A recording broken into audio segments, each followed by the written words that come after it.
வருகை தந்திருக்கிற நெல்லை மாவட்ட எனது பாசத்திற்குரிய ஊடக நண்பர்களை இந்த பத்திரிகையாளர் சந்திப்பிற்கு வருக வருகவென ஆரம்பமாக வரவேற்றுக் கொள்கிறேன். நடைபெற்று முடிந்திருக்கிற 2026 தமிழக சட்டமன்ற தேர்தலில் எஸ்டிபிஐ கட்சி திராவிட முன்னேற்ற கழகத்தோடு இணைந்து மதச்சார்பற்ற முற்போக்கு கூட்டணியில் நன்னிலம் சட்டமன்ற தொகுதியில் உதயசூரியன் சின்னத்தில் நான் போட்டியிட்டு இருக்கிறேன். நடைபெற்றிருக்கிற இந்த சட்டமன்ற தேர்தல் என்பது அது வெறும் சட்டமன்ற தேர்தல் மட்டுமல்ல, மாறாக அது தமிழ்நாட்டினுடைய மக்களுக்காக சேவையாற்றி கொண்டிருக்கிற திராவிட முன்னேற்ற கழகத்தின் தலைமையிலான தமிழகத்திற்கும் அதுபோல என்டிஏவிற்கும் இடையிலான தேர்தல். எனவே இந்த தேர்தலில் மே மாதம் 4ஆம் தேதி வரவிருக்கிற தேர்தல் முடிவுகள் நிச்சயமாக மதச்சார்பற்ற முற்போக்கு கூட்டணி திராவிட முன்னேற்ற கழகத்தின் தலைமையிலான இந்த கூட்டணி வெல்வோம் 200 படைப்போம் வரலாறு என்பதை உறுதிப்படுத்துகிற தேர்தலாக அமையும். நடைபெற்றிருக்கிற இந்த தேர்தலை பொறுத்தவரை தமிழக மக்கள் வளர்ச்சியை விரும்புகிறார்கள். திராவிட மாடல் நல்லாட்சியை நடத்தி கொண்டிருக்கிற திராவிட மாடல் நாயகர் தமிழகத்துடைய முதல்வர் மாண்புமிகு அண்ணன் தளபதி அவர்கள் மிகச்சிறப்பான ஆட்சியை கடந்த 5 ஆண்டுகளிலே தந்து மிகச்சிறப்பான நலத்திட்டங்களை, அதிலும் குறிப்பாக இந்தியாவே திரும்பி பார்க்கிற அளவிற்கு நலத்திட்டங்களை செயல்படுத்தியிருக்கிறார். இந்த நலத்திட்டங்கள் அடித்தட்டு மக்கள் வரை இப்பொழுது சென்றிருக்கிறது. அதிலும் குறிப்பாக வாக்காளர் பெருமக்களாகிய பெண்கள் இதனை முழுவதுமாக வரவேற்றிருக்கிறார்கள். இது தொடர வேண்டும் என்று விரும்புகிறார்கள். இப்படி ஒரு அரசு தமிழக மக்களுக்கு அவசியம் என்று விரும்புகிறார்கள். ஒன்றிய அரசு நடத்தி கொண்டிருக்கிற அந்த காட்டு தர்பார், காட்டு அராஜக ஆட்சிக்கு எதிராக தமிழக மக்களை காக்கிற அரணாக தமிழக அரசு, தமிழகத்துடைய முதல்வர் செயல்பட்டுக் கொண்டிருக்கிறார் என்பதாக அவர்கள் விரும்புகிறார்கள், நம்புகிறார்கள். அத்தோடு திராவிட முன்னேற்ற கழகத்தினுடைய தேர்தல் அறிக்கை இந்த தேர்தலினுடைய ஒரு ஹீரோவாக அது செயல்பட்டிருக்கிறது. இப்படி பலதரப்பட்ட மக்களுடைய விருப்பத்தோடு இந்த தேர்தலில் மீண்டும் மதச்சார்பற்ற முற்போக்கு கூட்டணி திராவிட முன்னேற்ற கழகத்தின் தலைமையிலான கூட்டணி நிச்சயமாக 200க்கும் அதிகமான தொகுதிகளில் வெற்றி பெறும். மே மாதம் 4ஆம் தேதி மீண்டும் தமிழகத்துடைய முதல்வராக மாண்புமிகு அண்ணன் தளபதி அவர்கள் மீண்டும் பொறுப்பேற்பார்கள் என்பதை இந்த தருணத்தில் நாங்கள் நம்பிக்கையோடு தெரிவித்துக் கொள்ள கடமைப்பட்டிருக்கிறோம். நன்னிலம் சட்டமன்ற தொகுதியில் உதயசூரியன் சின்னத்தில் நான் போட்டியிட்டேன். நன்னிலம் சட்டமன்ற தொகுதி கடந்த 15 ஆண்டுகளாக மிக மோசமான எந்தவிதமான வளர்ச்சி மற்றும் அடிப்படை வாழ்வாதாரங்கள் அற்று இருந்த அந்த தொகுதியிலே ஒரு மாற்றத்தை அங்கே இருக்கிற மக்கள் விரும்புகிறார்கள். அதிலும் மக்கள் சேவையாளனை மக்கள் விரும்புகிறார்கள். அந்த அடிப்படையில் இந்த முறை நன்னிலம் சட்டமன்ற தொகுதியில் உதயசூரியன் உதிக்கும். உதயசூரியன் சின்னத்திலே போட்டியிட்டிருக்கிற நான் பெருவாரியான வாக்குகள் வித்தியாசத்தில் வெற்றி பெறுவேன். அங்கே இருக்கிற பலதரப்பட்ட மக்களும் என்னை வரவேற்றிருக்கிறார்கள், ஆதரித்திருக்கிறார்கள். இப்படிப்பட்ட ஒரு சேவையாளன் தான் அவசியம் என்பதாக அவர்கள் விரும்புகிறார்கள். இப்படி பல காரணங்களால் நடைபெற்று முடிந்திருக்கிற இந்த தேர்தலில் நன்னிலம் சட்டமன்ற தொகுதியில் உதயசூரியன் வெற்றி பெறும். தமிழகத்தில் உதயசூரியன் மதச்சார்பற்ற முற்போக்கு கூட்டணி வெற்றி பெறும் என்பதை இந்த தருணத்தில் சந்தோஷத்தோடு நாங்கள் தெரிவித்துக் கொள்ள கடமைப்பட்டிருக்கிறோம். அத்தோடு இப்பொழுது நிலவி வருகிற வளைகுடா நாடுகளில் குறிப்பாக ஈரான், இஸ்ரேல், அமெரிக்கா யுத்தம் ஒரு மிகப்பெரிய பாதிப்பை இப்பொழுது எரிவாயு சிலிண்டரை வழங்குவதில் ஒரு பெரிய பாதிப்பை ஏற்படுத்தியிருக்கிறது. தற்காலிகமாக அந்த போர் நிறுத்த சூழல் இப்பொழுது ஏற்பட்டிருந்தாலுமே கூட இன்னும் அத்தியாவசியமான சிலிண்டர் தட்டுப்பாடு என்பது இன்னும் குறையவில்லை. அந்த சிலிண்டர் தட்டுப்பாட்டை சரி செய்வதற்கான எந்த நடவடிக்கையும் ஒன்றிய அரசு இதுவரை எடுத்திடவில்லை. இதன் காரணமாக உணவு தட்டுப்பாடு ஏற்பட்டிருக்கிறது. அது ஒரு பொருளாதார வளர்ச்சியை அது பாதிக்கும் என்பதாக கருதுகிறோம். எனவே ஏற்பட்டிருக்கிற ஒரு அசாதாரண சூழலில் ஒன்றிய அரசு விரைவாக செயல்பட்டு பொருளாதார சிக்கல்கள் ஏற்பட்டிராதவாறு, அடித்தட்டு மக்கள் பாதித்திராதவாறு, அன்றாட சேவைகள் பாதித்திராதவாறு எரிவாயு சிலிண்டரை தட்டுப்பாட்டை உடனடியாக குறைப்பதற்கான போர்க்கால நடவடிக்கைகளை எடுத்திட வேண்டும் என்று நாங்கள் ஒன்றிய அரசுக்கு கோரிக்கை விடுக்கிறோம்.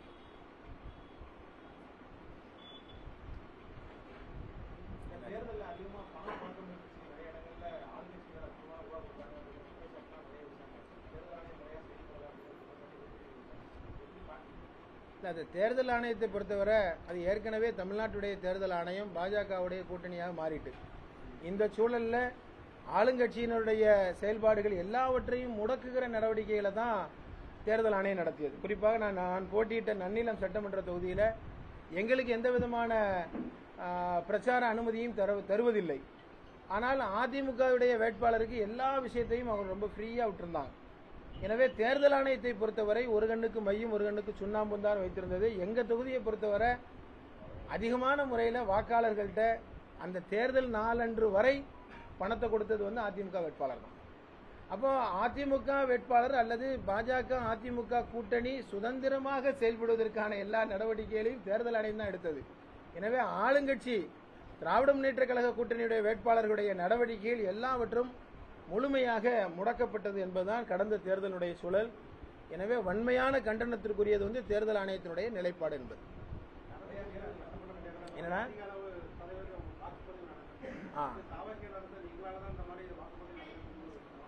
இல்லை, அப்படி சொல்ல முடியாது. என்ன காரணம்னா எஸ்ஐஆர்ல ஏறத்தாழ பல வாக்காளர்கள் வந்து நீக்கப்பட்டிருக்கிறார்கள்.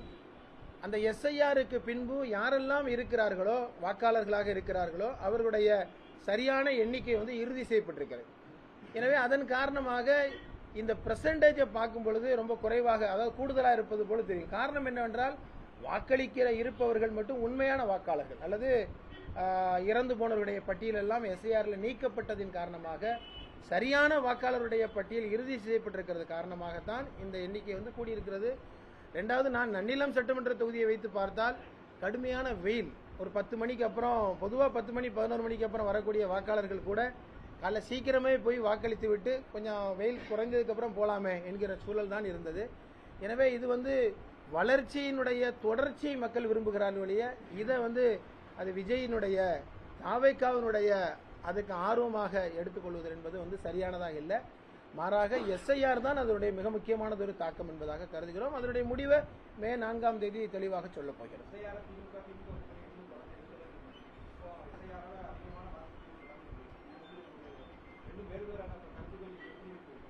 இல்ல, அதாவது எஸ்ஐஆர் என்பது இந்த நேரத்தில் அவசியம் இல்லை என்றுதான் எதிர்த்தோம். எஸ்ஐஆர் செய்யணுமான்னு கேட்டால் எஸ்ஐஆர் ஏற்கனவே நடந்து கொண்டிருக்கிறது. இறந்து போன வாக்காளர்கள் 2 இடங்களில் பதிவுள்ள வாக்காளர்களுடைய பெயர்களை நீக்க வேண்டும் என்பதில் யாருக்கும் மாற்று கருத்து இல்லை. அது இந்த நேரத்தில் தான் செய்யணுமா? இப்போ டீலிமிட்டேஷன் எந்த நேரத்தில் செய்தாங்க? பாராளுமன்றத்தில் 5 மாநிலத்துடைய தேர்தல் நடக்குது.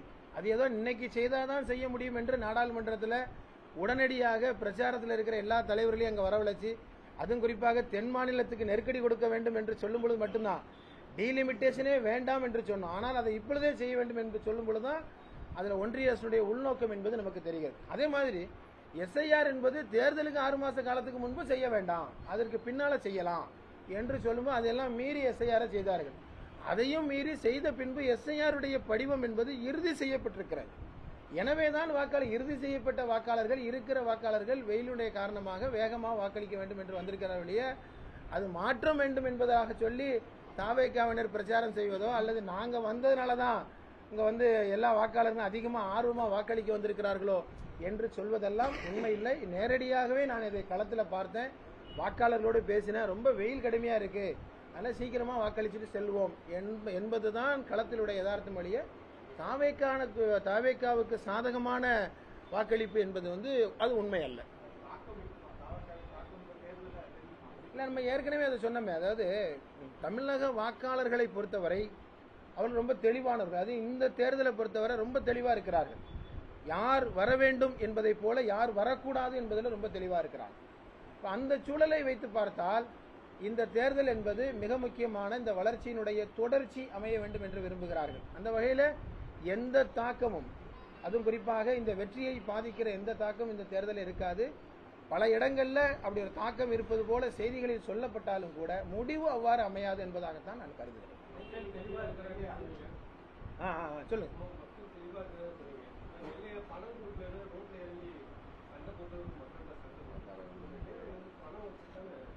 இல்ல இல்ல இல்ல அதாவது நீங்க அதை அப்படியே ஒரேடியா அந்த மாதிரி வந்து நம்ம அதை வந்து சுருக்கிட முடியாது. அது ஒரு எளிய மக்கள்கிட்ட அப்படி ஒரு தாக்கத்தை சில வேட்பாளர்கள் ஏற்படுத்துகிறார். அப்படி ஏற்படுத்தும் பொழுது ஏற்படுற பிரச்சனை தானே வழிய அதை வைத்தெல்லாம் இப்ப நான்லாம் என் தொகுதிக்கு போகும்போது தான் அப்படிதான் சொன்னாங்க. எவ்வளவு வேணாலும் அவர் கொடுக்கட்டுங்க, ஆனா நாங்க ஒரு முடிவு செய்துட்டோம், யாருக்கு வாக்களிக்க வேண்டும் என்பதை முடிவு செய்து விட்டோம் என்று சொன்னார்கள். அவர்கள் முடிவை தெளிவா எடுத்து விடுகிறார்கள்.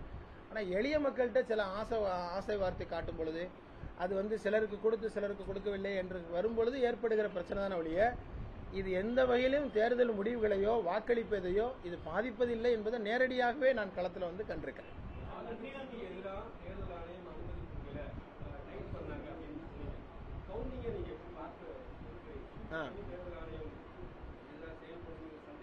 இல்ல கண்டிப்பாக நாங்க ரொம்ப விழிப்போடு இருக்கிறோம். முழுக்க திமுக கூட்டணியினர் எல்லோரும் விழிப்போடு இருக்கிறார்கள். இதுவரைக்கும் உள்ள எல்லா நடவடிக்கைகளிலும் திமுகவினுடைய கூட்டணி கட்சிகளுடைய நடவடிக்கைகளை ரொம்ப டைட் பண்ணாங்க. அதே போல கவுண்டிங்லையும் அது மாதிரி ஏதாவது நடந்துவிடக்கூடாது, பல மாநிலங்கள் நடக்கிறதா செய்திகள் வருகிறது.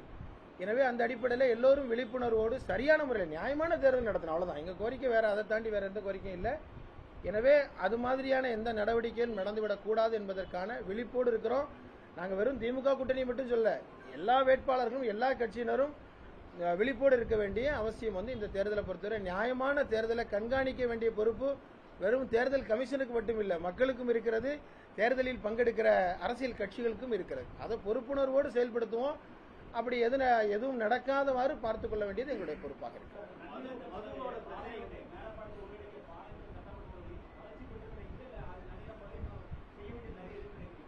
எது பாளையங்கோட்டையில் இல்லை, எல்லா தொகுதிகளிலையும் செயல்படுத்த வேண்டிய நலத்திட்டங்கள் என்பது இருக்கத்தான் செய்கிறது. அது அந்தந்த காலங்களில் தேவையான நடவடிக்கைகளை அந்தந்த உறுப்பினர்கள் அதை எடுக்கிறார்கள். நன்னிலம் சட்டமன்ற தொகுதியை குறிப்பிட்டு சொல்வதற்கு அது 15 ஆண்டுகளாக அதிமுகவுடைய கரங்களில் தான் இருந்தது. அதுவும் குறிப்பாக 9 ஆண்டுகளாக அமைச்சராக இருந்தவருடைய கைகளில் இருந்தும் எந்த நடவடிக்கையும் இல்லை. அது வெறும் இன்னும் அது ஒரு ரொம்ப மோசமான அடிப்படை உள்கட்டமைப்புகள் சீரழிந்த பகுதியாக இருக்கிறது என்பதனால் அதை ரொம்ப குறிப்பிட்டு சொன்னோம். ஆனால் செயல்பாடுகள், மக்கள் நல திட்டங்கள் அது வந்துகிட்டே, ஏன்னா மக்கள் வளர்ச்சி அடைந்து கொண்டே இருக்கிறார்கள், வளர்ச்சி வந்து கொண்டே இருக்கிறது. எனவே செயல் திட்டங்கள் நடத்தி கொண்டே இருக்கணும், அது கொஞ்சம் திட்டம் போட்டு செய்து கொண்டே இருக்க வேண்டும். அது நிச்சயமாக அடுத்தடுத்த காலங்களில் தொடரும்.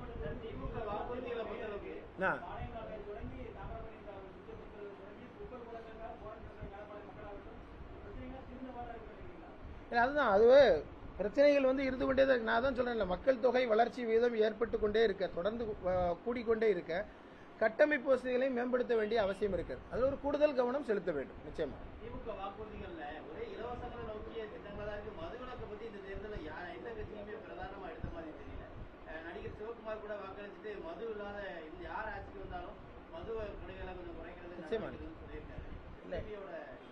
அதாவது திமுகவுடைய தேர்தல் அறிக்கை எது சாத்தியமானதோ அந்த சாத்தியமானதை பேசியிருக்கு. நீங்க கடந்த தேர்தல் அறிக்கைக்கும் இந்த தேர்தல் அறிக்கையிலையும் பார்க்கும் பொழுது அது முழுக்க முழுக்க சாத்தியமான விஷயங்கள் எதுவோ, எதை செயல்படுத்த இயலுமோ அதை மட்டுமே பேசியிருக்கிறது.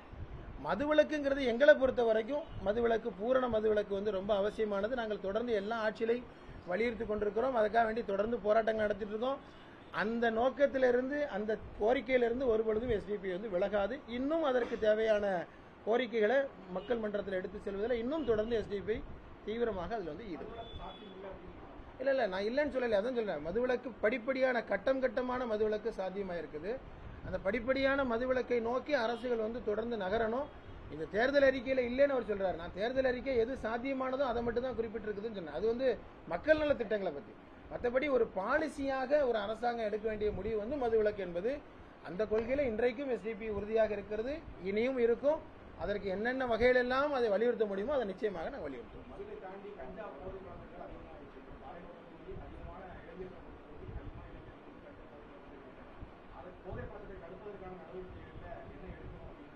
இல்ல நாங்க இன்னைக்கு வரைக்கும் அதை தொடர்ந்து பேசிட்டு இருக்கிறோம்.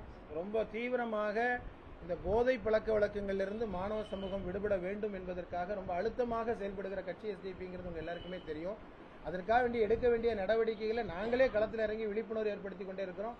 இன்னும் அது தீவிரப்படுத்தப்பட வேண்டும். ஏன்னா இது ஒரு சர்வதேச அளவிலான ஒரு சூழலாகத்தான் அதை பார்க்கும்போது தெரியுது.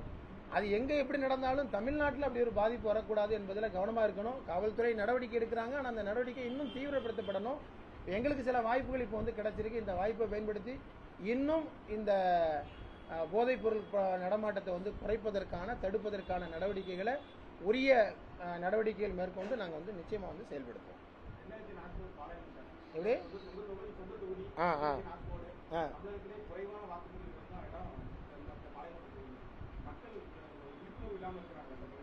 இல்ல அது அப்படி சொல்ல முடியாது.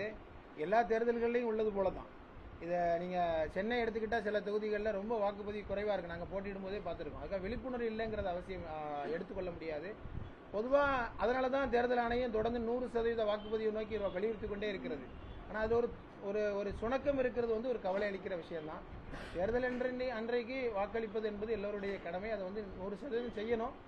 அதை வரக்கூடிய காலங்களில் இன்னும் கொஞ்சம் அழுத்தி கொண்டு போகிற தவிர வேறு ஆப்ஷன்ஸ் இல்லை. நன்றி, மிக்க நன்றி. வருகை தந்த எல்லா ஊடக நண்பர்களுக்கும் மிக்க நன்றி.